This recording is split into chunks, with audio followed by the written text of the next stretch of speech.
Привет, друзья! Сегодня я вам расскажу весьма короткую историю об одном парне, которая произошла уже много лет назад. И несмотря на то, что в ней не будет ничего сверхъестественного, тем не менее, она без преувеличения смогла изменить жизнь миллионов людей во всем мире. И каждый уважающий себя успешный человек так или иначе о ней знает. И, к слову, я думаю, что каждый из вас также должен ее услышать. Началась она еще в далеком 1914 году, когда в семье еврейских эмигрантов, которые основались в Портленде, США, родился мальчик по имени Джордж. Его отец был учителем математики, а мать — лингвистом в библиотеке. В раннем детстве Джорджа не было ничего удивительного. Рос он, как обычный мальчишка тех лет, и не особо отличался от сверстников. Единственное, что заставлял парня делать отец — усиленно изучать геометрию. Сказать, что парень был от этого без ума, скорее всего, сложно. Но так или иначе, он подчинялся и выполнял сперва несложные задачи, которые ему давал отец, а уже ближе к окончанию школы и довольно-таки непростые. Но как бы там ни было, гением, конечно же, он не был. И даже несмотря на то, что он довольно неплохо разбирался в этой науке, что в итоге и позволило ему поступить в университет на математический факультет. Но он все так же был обычным студентом, который ничем не отличался от сотен и даже тысяч таких же, как он. Кроме того, Джордж нередко мог себе позволить пропустить занятия, за что частенько был наказан дополнительным заданием. Именно с этого момента мы и подобрались к самому главному, тому, что может изменить ваш взгляд на окружающий мир. Итак, представьте себе ситуацию. Калифорнийский университет, Беркли, 1939 год. По одному из длинных коридоров корпуса бежит 24-летний студент по имени Джордж. В силу неведомых причин он, как и часто бывало до этого, снова опаздывает на занятия своего преподавателя, Эджи Неймана, преподающего статистику. Причем опаздывает на целых 20 минут. Едва отдышавшись несколько секунд перед тем, как войти в аудиторию, он тихонько приоткрывает дверь и входит в нее. Парень хочет быть незаметным, поэтому быстро садится за парту, после чего, завертев головой, пытается понять, что же он пропустил. Но, глядя на лицо преподавателя, понимает, что это далеко не лучший момент вызывать к себе внимание. К моменту его появления в аудитории на доске уже были написаны условия двух задач. «Ага, все просто», — подумал Джордж. «Это, видимо, домашнее задание к следующей паре». После чего безответственный студент переписал задачи в тетрадь и стал слушать профессора дальше, думая о чем-то своем. Как бы там ни было, уже вернувшись после учебы домой, он трижды пожалел о том, что опоздал на то занятие. Задачи были действительно сложными, и парень подумал, что, вероятно, пропустил что-то важное для их решения. То, что преподаватель рассказал студентам в начале занятия. Однако делать было нечего, и ему пришлось изрядно поломать себе голову несколько дней до следующего занятия по статистике, чтобы все же их решить и выполнить домашнее задание. И немного забегая наперед, скажу, что все оказалось проще и куда сложнее одновременно. Довольный студент уже несколько дней спустя заскочил к профессору и отдал ему тетрадь с домашним заданием. Преподаватель, в свою очередь, лишь рассеянно принял тетрадь, не отрываясь глазами от своих документов, которые он заполнял.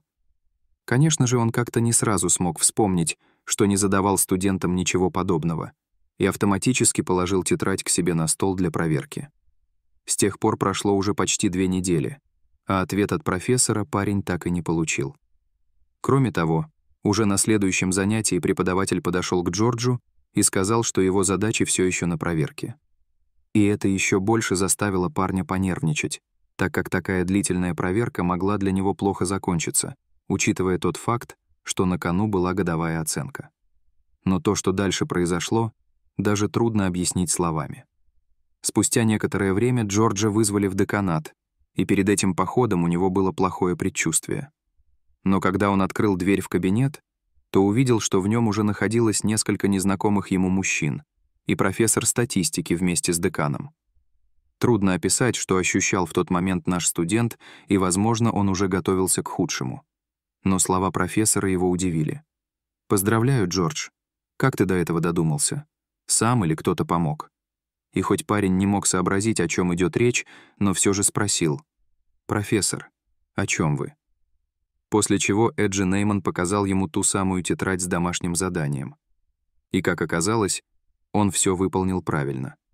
Вот только это было вовсе не домашнее задание. Когда спустя некоторое время профессор проверил тетрадь, которую ему принес ученик, у него просто глаза полезли на лоб. Он вспомнил, что действительно в начале одной из лекций рассказывал студентам условия двух этих задач. Но все дело в том, что он написал на доске условия двух неразрешимых задач. Двух задач, которые являлись загадкой, и которые не мог решить не только сам профессор и остальные выдающиеся умы того времени, но и никто в целом мире. Над ними размышляли самые выдающиеся математики уже несколько десятилетий, и даже самые опытные ученые лишь разводили руками. Однако Джордж просто не знал, что они нерешаемы, и по стечению глупых обстоятельств он просто прослушал ту часть, где говорилось, что решить их еще никому не удалось в целом мире. Именно так, поломав голову всего несколько дней, он их все же решил. В кабинете декана находились профессоры Математической академии наук США, которые также прибыли поздравить горе-студента. А полное имя этого героя — Джордж Бернард Данциг, известный ученый 20-го столетия и разработчик алгоритма, применяемого в решениях задач с симплекс-методом. Также он считается основоположником линейного программирования и стал первым лауреатом премии фон Неймана в 1974 году. Позже наш горе-студент получил Национальную научную медаль США и стал почетным доктором Мэрилендского университета. А в 1970-е годы он был избран в Национальную академию наук США. После себя он оставил множество различных трудов и книг, но всего бы этого не было. И, скорее всего, его имя так бы никто и не услышал, если бы он пришел тогда на пару вовремя. По крайней мере, именно так с улыбкой говорил сам профессор Джордж Данциг. Иногда вы можете сделать невозможное, то, что никто еще не делал до вас.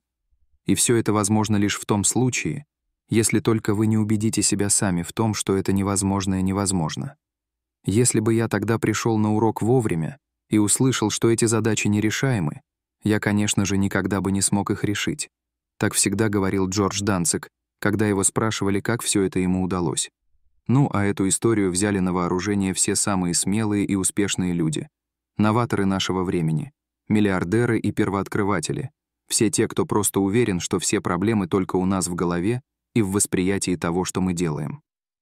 Дорогие зрители, а как вы считаете, это действительно так? Обязательно пишите свое мнение в комментариях.